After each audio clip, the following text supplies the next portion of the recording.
Today I'm going to be talking about hospital bags. I've been having quite a lot of interest in hospital bags.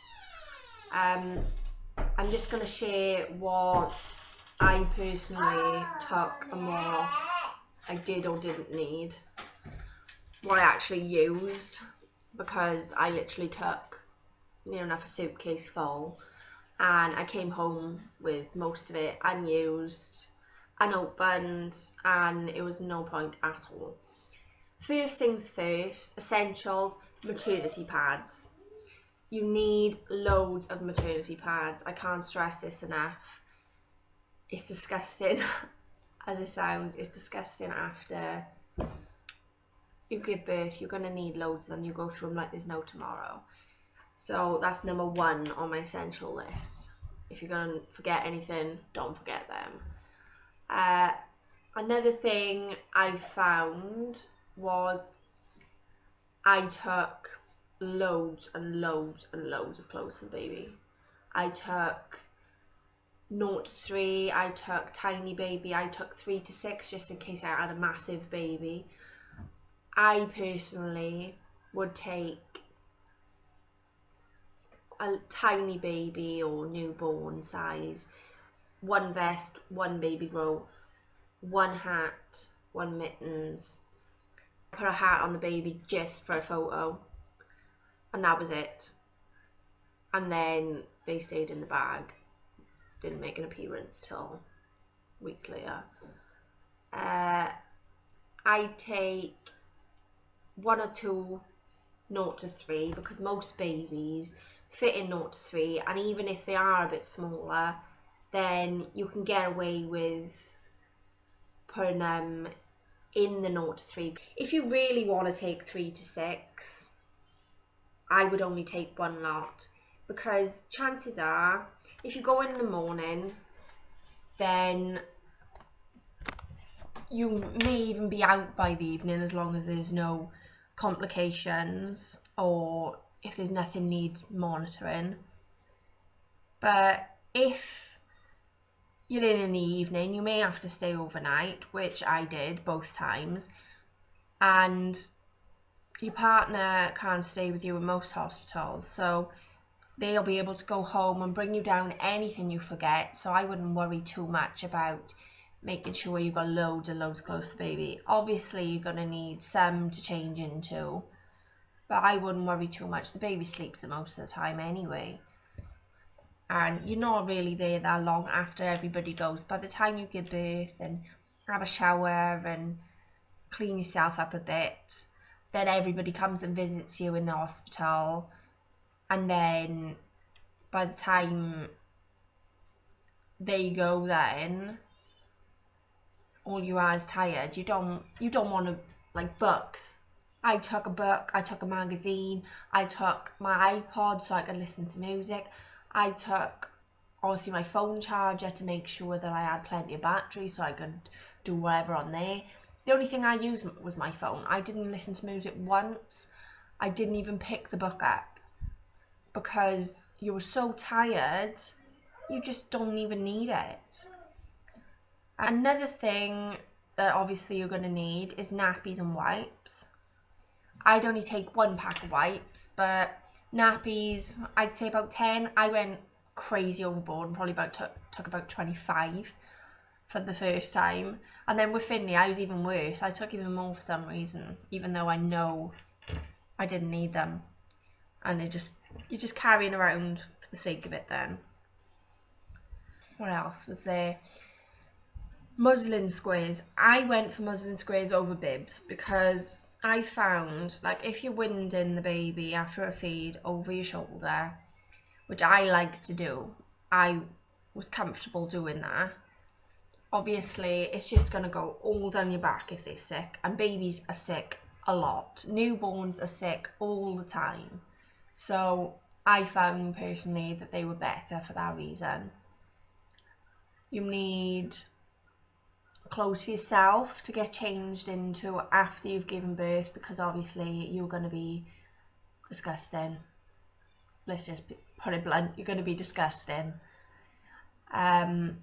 you're going to need clothes to get changed into to go home. Now you're going to want something quite loose.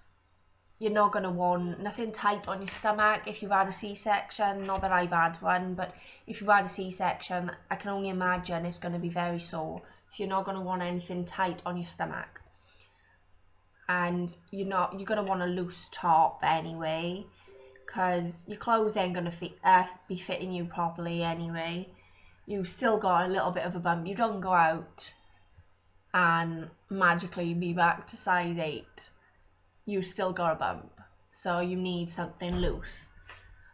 When I went, I think I took a dress. I was lucky enough that it was quite warm on area, so I took a dress, which was ideal because you didn't have nothing along your stomach then. You will be very sore as well down below, so make sure you don't have nothing like jeans or something on, because they can hurt. I made that mistake with Finley. I think I'd learn after the first time. Another thing you may want to take is straws. I didn't really use them, but I know quite a lot of people that have found them handy, especially in labour, because then you don't have to keep trying to sip a drink. It's easier to drink it through a straw. Sorry, that was Finley. But yeah, it's much easier to drink it through a straw. So you're going to need bobbles, because you're going to want your hair up out the way. Maybe shampoo if you want to wash your hair, and body wash. Sometimes they provide it at the hospital, sometimes they don't. So it's up to you whether you want to take that. You're going to need an outfit for the baby to go home with, which obviously is up to you if you want a special outfit. If you wanted just a baby grow, then obviously just add it to the amount of baby grows you take. Another thing I'd take is slippers, just in case, or a nightie, just something loose, or a loose pair of pyjamas for the evening or night after you've given birth, because the last thing you want to be doing is staying in your clothes. You want to be comfortable. It's hard enough to try and get sleep in a hospital, let alone if you're wearing really uncomfortable clothes.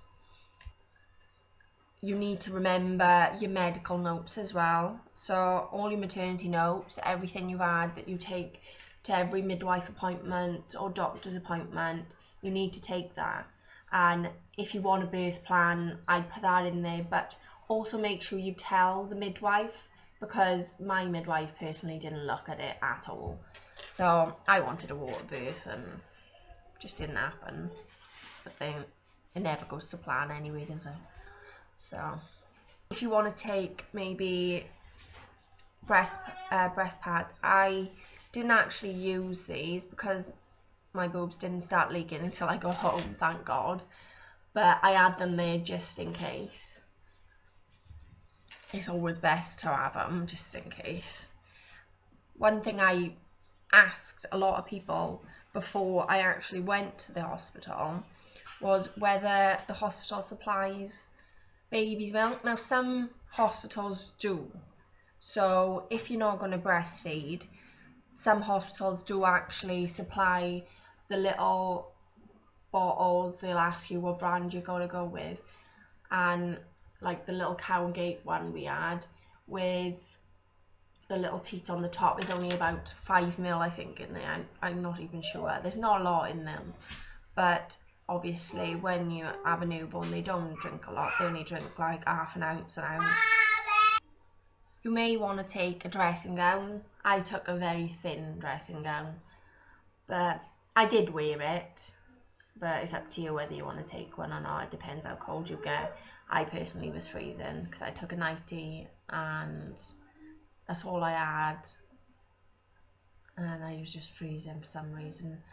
Could not get warm, so I was glad of taking it. So obviously that's something that you need to take beforehand. You can't just ask your partner to go and get one and come back the following day, because it'd be no good. So make sure if you're going to take one, put it in your hospital bag ready. And I think that's everything that I personally would take. I don't think I've forgotten anything, but if there's anything else that you took that would be helpful for anybody else, please comment below.